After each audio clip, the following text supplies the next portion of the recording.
Originally, I was going to cover the rise of the shield hero next. That's popular, right?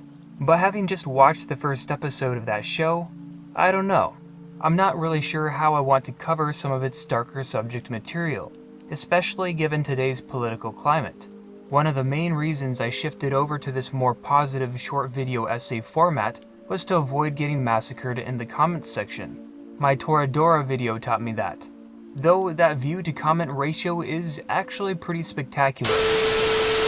Anyway, I felt like jumping on over to an easier, less controversial series first, like Baki. What's not to like about seeing people get their heads smashed in?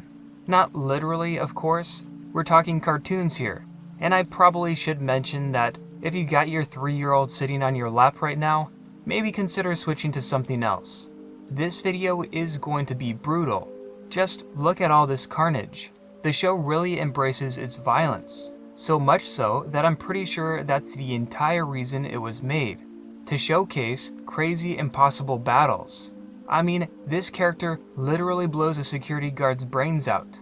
Like, he blows his brains out. That's nuts. The anime's producers aren't trying to flesh out these characters. Doing that takes time and effort.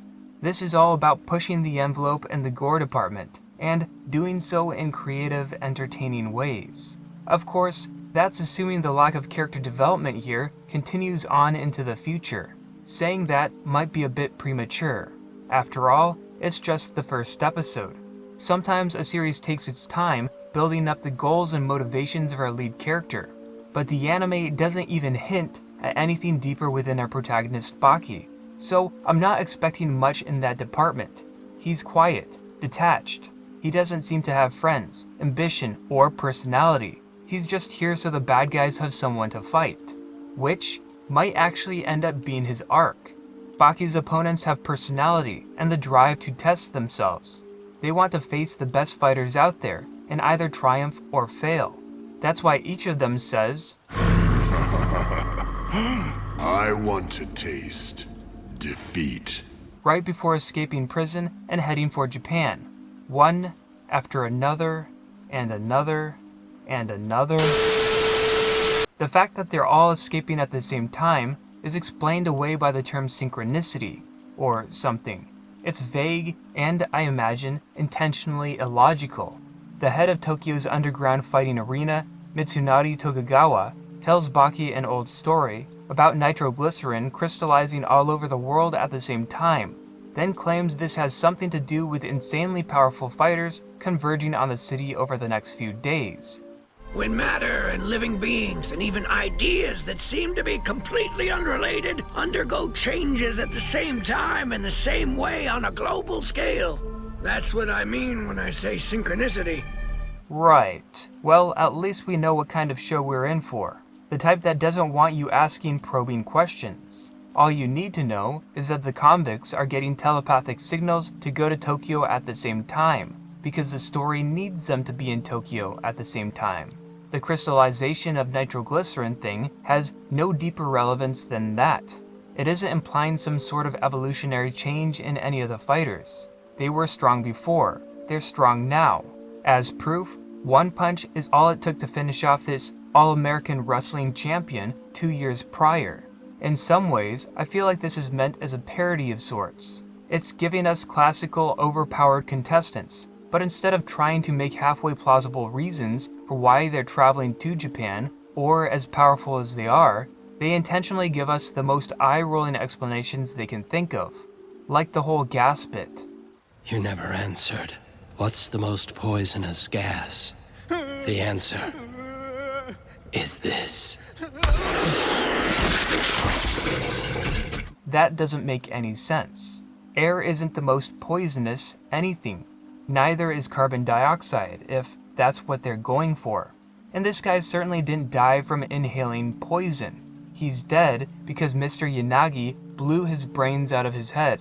Tokugawa's synchronicity explanation doesn't mention the underground tournament he hosts or Baki's role in any of it. So I don't know how the whole convergence thing is supposed to be connected with either, if at all.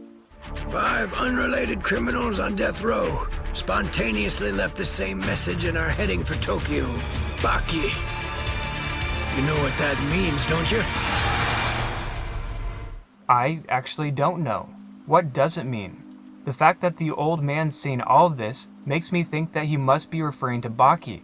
Why else would he be talking to him now? But how is he connected? And why is Tokugawa even aware of what's happening, if it's really just a battle cry being broadcast to the planet's most elite warriors? Have local fighters he's in contact with felt this same calling? I will say I did like the subtlety of Baki's buildup. He's clearly very strong, and it's likely his strength began awakening not too long ago. In the opening, his teacher and fellow classmates are shaking from the strength of his unrestrained aura as he sleeps through a lecture. His bruises reinforce the notion that he's been fighting, and the appearance of Tokugawa confirms he's someone to be contended with. Probably. Maybe they'll bring in some "I knew your father" nonsense later on, to justify calling on Baki's aid. But I doubt it. Tokugawa would have likely said something hinting at such a relationship right away, and Baki shows a familiarity with renowned combatants like Garn, Russia's greatest fighter. So Garn, he's dead too? And there are 2 more. These suggest, along with the calmness in which he takes in this information, that he's already immersed in this underground world. That being said, we never actually see Baki do anything impressive. He stares down some bullies, and they back down. He shows familiarity with the head of Tokyo's underground fighting arena. He's covered in bruises from some undisclosed conflict. That's all we get in this episode, unless you're including the opening credits, which is actually an interesting topic in and of itself. A lot of anime forego the opening sequence in the pilot episode, as nothing's been introduced to viewers yet. So, are the contests we see of Baki from earlier referencing how he came to know Tokugawa, or is this series hinting at battles to come? Not sure I like how little we've learned about Baki by the end. Hopefully, it's just a one-time thing. The worst would be if the action is also slow and drawn out. I don't want to see our characters standing around and monologuing. This is bizarre. He has Boo completely subdued, and he doesn't seem to be doing anything. Now you know what true power is. Don't get me wrong, I love me some DBZ, but I'm not as patient as I used to be. Give me more of these weird, inexplicable abilities. Let's see how Baki manages to overcome them. Overall, I enjoyed this episode for what it was. Brutal, adrenaline-fueled nonsense that made me want to grab my local phone book and attempt to rip it in half. I feel like I got a workout just watching this thing, which, in hindsight, should probably concern me. I don't think I should feel like I've accomplished anything physical from watching cartoons at home. But hey, that's a worry for another time. For now, I'm pumped. These guys are pumped. And as long as you're not expecting deeper, complex characters, everything's good. Anyway, these are just some of my thoughts on this show. Feel free to civilly discuss Baki down below, and I'll catch you next time. Peace.